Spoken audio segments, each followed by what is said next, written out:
নমস্কার বন্ধুরা, মালবিকার হেসেলে আপনাদের সকলকে স্বাগত। আজ আমি আপনাদেরকে তৈরি করে দেখাবো ওয়াটারমেলন লেমনেড বা তরমুজের শরবত, যা এই গরমে আপনার শরীরকে ঠান্ডা ও সতেজ রাখতে সাহায্য করবে। প্রথমেই আমি একটা তরমুজকে এখানে দুভাগে ভাগ করে নিয়েছি। এর থেকেই এবার কয়েকটি ছোট ছোট টুকরো করে তরমুজগুলোকে কেটে নেব।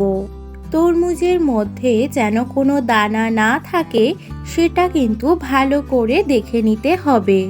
এখানে আমি একটি ছুরির সাহায্যে দানাগুলো বার করে নিচ্ছি। দানাগুলো যদি খাওয়ার সময় মুখে পড়ে তাহলে কিন্তু ভালো লাগবে না, এর জন্য দানাগুলোকে ভালো করে বেছে বের করে নিতে হবে।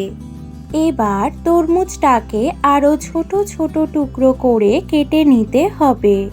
ছোট ছোট টুকরো করে কেটে নিলে মিক্সার গ্রাইন্ডারে মিক্সড করার সময় সুবিধা হবে।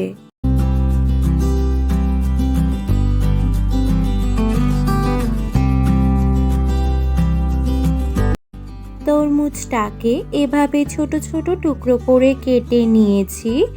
এবার মিক্সার গ্রাইন্ডারে এই তরমুজের টুকরোগুলো দিয়ে দিলাম। দিয়ে দিচ্ছি হাফ চা চামচ চিনি। এবার এর মধ্যে দিয়ে দেব একটা অর্ধেক পাতিলেবুর রস। দিয়ে দিচ্ছি 4-5টা পুদিনা পাতা। এবার মিক্সার গ্রাইন্ডারে মিক্সড করে নেব।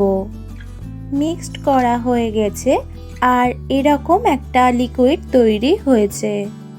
এবার দুটো গ্লাস নিয়ে নিলাম আর সেই গ্লাসে দিয়ে দিচ্ছি পাতিলেবুর টুকরো।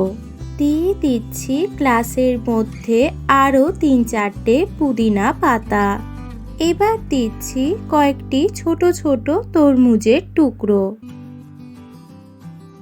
আর দিয়ে দিচ্ছি সোডা। দ্বিতীয় গ্লাসটাতেও একইভাবে সোডা দিয়ে দিলাম। ওপর দিয়ে দিলাম তরমুজের বানিয়ে রাখা জুসটা। একইভাবে আরেকটা গ্লাসও তৈরি করে নেব।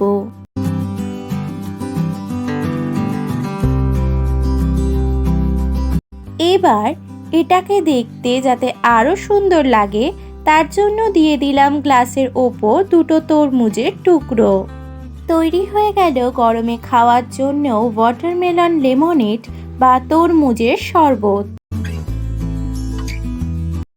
আমার এই রেসিপিটি যদি আপনাদের ভালো লেগে থাকে তাহলে লাইক করবেন, কমেন্ট করে জানাবেন আপনাদের মতামত, সাবস্ক্রাইব করবেন আমার চ্যানেলটিকে যাতে পরবর্তী রান্নাগুলি আপনাদের কাছে পৌঁছে যায়। ফিরে আসবো নতুন রেসিপি নিয়ে।